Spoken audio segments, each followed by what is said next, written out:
So, were those looking back for you the best years for what Eddie was accomplishing in these arenas and out of the at home and everywhere else, or were the demons begin to creep in? I mean, when did you really have to start dealing with that?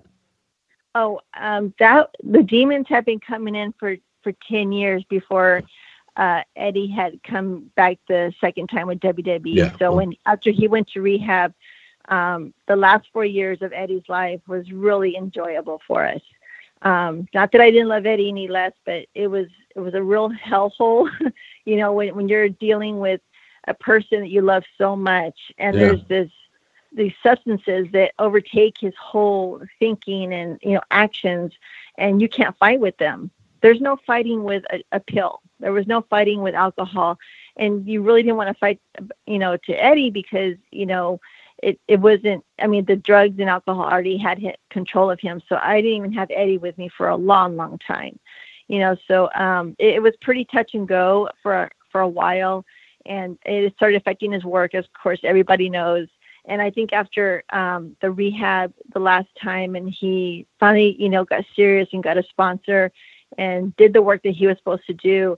And then when, of course, we reunited, those were the greatest 4 years I had with Eddie, in a long time.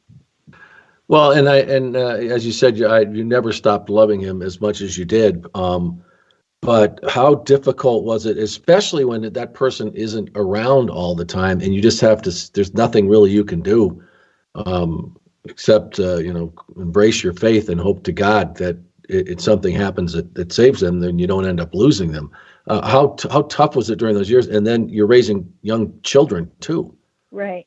I became a codependent, where I would make excuses for people not to come over because I knew Eddie was having a bad day. If the girls had stuff to do, I would stay busy all day outside the house so Eddie wouldn't be around us. I mean, this is a truly horrible disease, and addiction that a person like me had to hide from everyone because I wanted to protect him from the people and from his work and from his loved ones. His mom would call, and she's the only one that would know when I was having a bad day. And she had been to our house several times where she had seen what I was going through, and she would see Eddie at his worst. Mm-hmm. And, she was just like, she would tell me, enough, just leave. But, I had to think about my girls. They cherished Eddie, and on his good days, we had great days, and on his bad days, they were bad. And so you kind of just get through it and you wait for the good days to come around. But, there was a point that, once he got fired and he got in trouble, with his DUI, and that's when I just said, I'm done.